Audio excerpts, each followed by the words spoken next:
नींद में खर्राटे लेना लोगों में आम समस्या है। खर्राटे से ज्यादा परेशान आसपास के शख्स हो जाते हैं।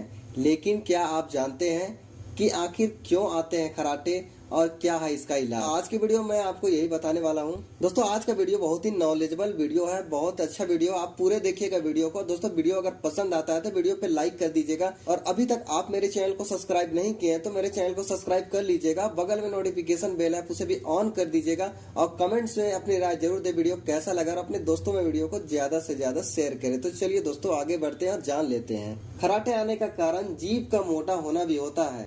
ऐसे में अपनी जीभ की नियंत्रण रूप से सफाई करना जरूरी है। इसके लिए ब्रश करते समय टंग क्लीनर का प्रयोग करें। अगर आपका वजन अधिक है तो ये भी खर्राटा का कारण हो सकता है, इसलिए सबसे पहले अपने वजन पर काबू पाएं। पीठ के बल सोने के बजाय करवट लेकर सोएं और सिर को थोड़ा ऊंचा रखें। इससे सांस की नली में रुकावट नहीं होती है। खर्राटा सांस से जुड़ा समस्या है जिसके लिए एक्सरसाइज भी एक अच्छा इलाज है। नहाने के बाद और सोने से पहले नाक में सरसों के तेल 2 से 3 बूंद डाल लें। इससे आप अपने खर्राटे लेना काबू में पा सकते हैं। तो दोस्तों उम्मीद है ये वीडियो आप सभी को अच्छा लगा होगा, इन्फॉर्मेटिव लगा होगा। अगर अच्छा लगा होगा तो वीडियो पे लाइक कर दीजिएगा और हमसे जुड़े रहने के लिए चैनल को सब्सक्राइब कर दीजिएगा। Thanks for watching.